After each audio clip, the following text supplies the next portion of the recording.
Erupsi Mahameru dan mitos Jayabaya. Pulau Jawa bakal terbelah. Gunung api Semeru mengalami erupsi pada dini hari tadi Minggu 4 Desember 2022. Tahun lalu pada 2021, Semeru juga erupsi pada tanggal yang sama yakni 4 Desember. Erupsi yang berulang mengungkit sebuah mitos dari Jayabaya yang menyebut Pulau Jawa bakal terbelah jika Semeru meletus terus-menerus.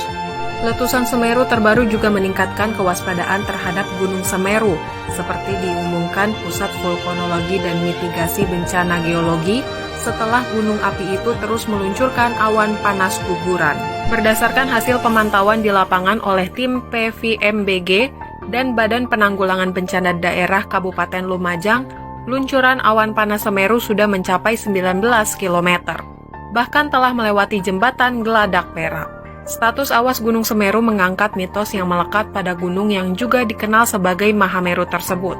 Konon meletusnya Gunung Semeru sudah diprediksi pada ramalan Jayabaya. Dalam beberapa literasi, Maharaja Jayabaya sendiri merupakan raja kerajaan Kediri yang memerintah sekitar abad ke-12, adalah visioner yang unggul. Dari kitab Jangka Jayabaya, bait ke-164, sang raja berucap suatu saat Pulau Jawa terpotong menjadi dua. Hal itu diawali dengan berbagai bencana, salah satunya letusan gunung yang membuat masyarakat menderita. Ramalan itu juga dikaitkan dengan aktivitas vulkanik di Gunung Selamat, yang berada di 5 kabupaten di Jawa Tengah, yaitu Brebes, Banyumas, Purbalingga, Pemalang, dan Tegal. Bahkan mitos itu pun sampai saat ini masih diyakini warga sekitar lereng Gunung Selamat. Terlebih lagi, gunung dengan ketinggian 3.428 meter itu berada nyaris di tengah-tengah antara pantai utara dan selatan Jawa. Cerita ini sudah lama berkembang di warga Banyumas dan sekitarnya, yang dikaitkan dengan ramalan Jayabaya. Mereka meyakini mitos yang menyebutkan Pulau Jawa akan terbelah jika Gunung Selamat meletus. Siapa Jayabaya? Jayabaya adalah Raja Panjalu yang memerintah sekitar tahun 1135 hingga 1159, dengan nama gelar Abisekanya. Pemerintahan Prabu Jayabaya dianggap sebagai masa kejayaan Kerajaan Panjalu. Nama besar Jayabaya tercatat dalam ingatan masyarakat Jawa, sehingga namanya muncul dalam kesusastraan Jawa zaman Mataram Islam atau sesudahnya sebagai Prabu Jayabaya. Contoh naskah yang menyinggung tentang Jayabaya adalah Babat Tanah Jawi dan Serat Aji Pamasa. Dikisahkan Jayabaya adalah titisan Wisnu. Negaranya bernama Widarba yang beribu kota di Mamenang. Ayahnya bernama Gendrayana, putra Yudayana, putra Parikesit, putra Abimanyu, putra Arjuna dari keluarga Pandawa. Permaisuri Jayabaya bernama Dewi Sara, lahir dari Jaya Amijaya, Dewi Pramesti, Dewi Pramuni, dan Dewi Sasanti.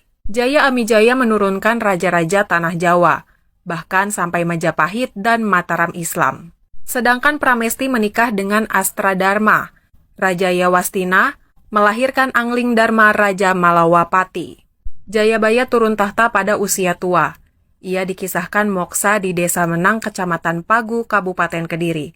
Tempat petilasannya tersebut dikeramatkan oleh penduduk setempat dan masih ramai dikunjungi sampai sekarang. Prabu Jayabaya adalah tokoh yang identik dengan ramalan masa depan Nusantara. Terdapat beberapa naskah yang berisi ramalan Joyoboyo, antara lain Serat Pranitiwakya dan lain sebagainya. Dikisahkan dalam Jayabaya terdapat gambaran tentang keadaan Pulau Jawa sejak zaman diisi oleh Aji Saka sampai datangnya hari kiamat. Tidak diketahui dengan pasti siapa penulis ramalan-ramalan Jayabaya. Sudah menjadi kebiasaan masyarakat saat itu untuk mematuhi ucapan tokoh besar.